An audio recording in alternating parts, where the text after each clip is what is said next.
Devina Mehra is with us, founder, chairperson, and managing director at First Global. Devina, good morning. Great to have you with us here on the program. Thanks very much.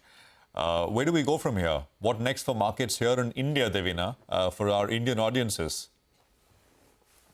Good morning. My advice actually has not changed very much. This Monday, which was supposed to be a manic Monday, I had breakfast at a 100-year-old cafe just to remind myself that there are many things that happen which in the moment appear very tumultuous, but eventually, the golden mantra is that this too shall pass. And to some extent, India, in any case, even when the tariffs were imposed before the rollback, was relatively a little insulated, one, because we don't have that much external exposure, and two, on a relative basis, it was a possibility that you could actually be gainers because the tariffs were vis-a-vis the US and all your competitors had higher tariffs. But for the moment, that's on the pause button has been set on that. So my advice remains pretty much the same as it has been for the last 10, even for the last 10 days, which is that if you, whatever is your equity allocation, which should never be 100%, you should remain invested. But in a steadier portfolio, if you had invested in the themes of 2024 or were overexposed to small and micro caps, you have to recalibrate. So don't try to make it up from the same stocks or the same strategy or the same scheme. That's what I always say, that just because you bought something at 100 and now it's 60, don't try to go back to 100 with that, because the market has no interest in what your purchase price was. So broadly, I would still say remain invested, because the risk of a crash for the large cap steady state is not very high, which is not to say there's absolutely cannot be any downside in the indexes from here, but the risk reward is in your favor, in the sense that the percentage the market can fall is probably less than the percentage it can rise. And when there is anxiety, when these questions come that should I pull out of the market, should I stop my SIPs, is usually in hindsight the very time that you should remain invested. Devina, just one more question, and then my colleagues will come in. Since diversification is a big theme, and obviously at a larger level it does not change, but this is a more near-term kind of question. U.S. assets generally have seen, it's like the U.S. passport, right? Extraordinary privilege. Same with U.S. assets. Do you think that is taken a bit of a knock after what we've seen? Or again, as you began by saying, that 100-year-old cafe, this too shall pass and nothing. But then, in that sense, nothing ever matters.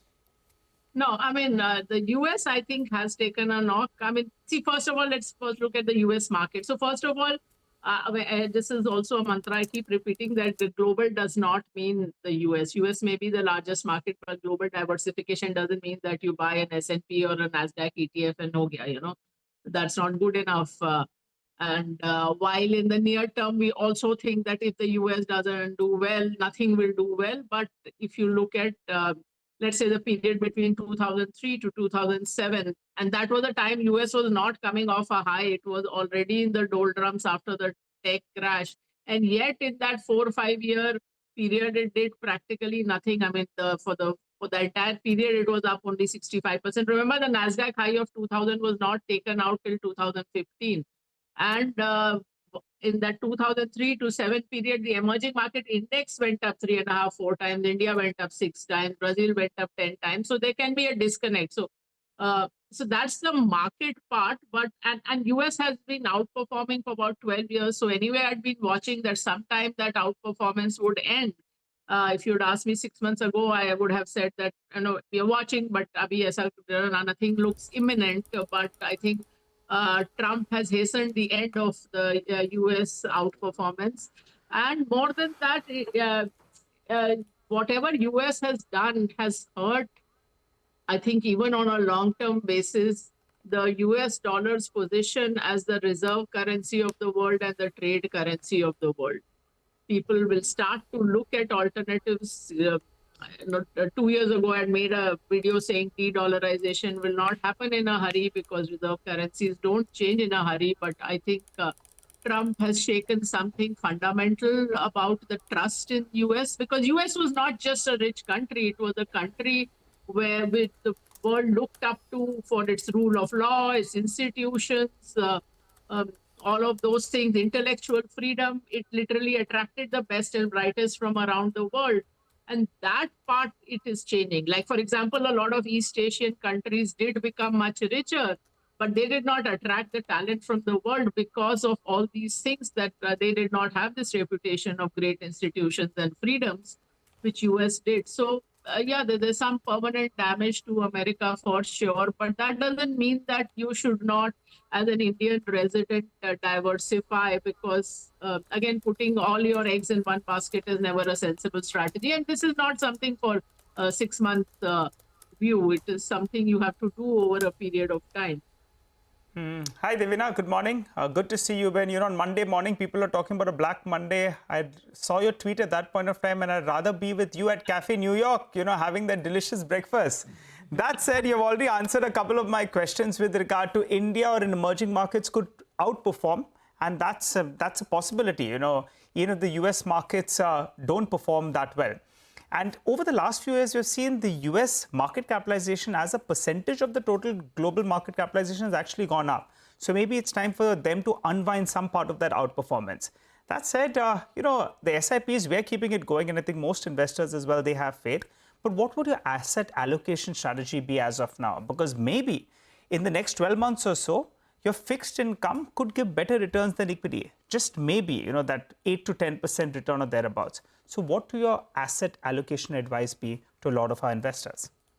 I normally say that don't change your asset allocation too frequently, because it's very difficult to time that. So it is usually a good idea to decide broadly on your asset allocation. Don't tinker around too much with it, because what you end up doing mostly is chasing the last asset or last strategy that did well. So that's what you will end up doing. And that, if you do it systematically, you systematically bring down returns. So we have, like for equities, all these calculations that this is how equities compounded for 20 years, 30 years, I'm talking even for India. But if you look at the mutual fund data, you will find that most people do not remain, majority of the people, more than 50% of the people do not remain invested for more than 2 years. So that's the data.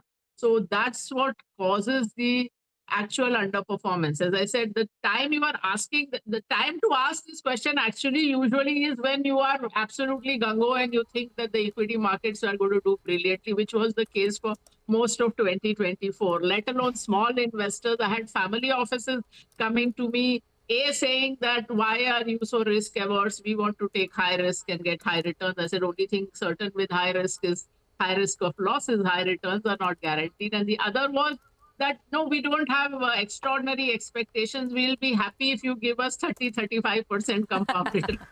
Wow. Devina, when you are in that mode is when you should probably look at cutting back. And sentiment is always a contraindicator. Again, studies around the world have shown it, not just in America, but every continent, every country, this study has been done.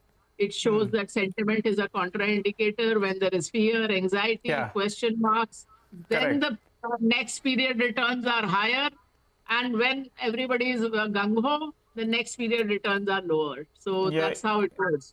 Devina, I'll be very happy with that low to mid-teens returns. I keep my SIPs going, most of what I earn. And people say, Nigel, you didn't see 2008. I don't want to see it also, and I hope I don't have to see it. But probably this could be the best phase to build a longer-term portfolio. So that's my hope.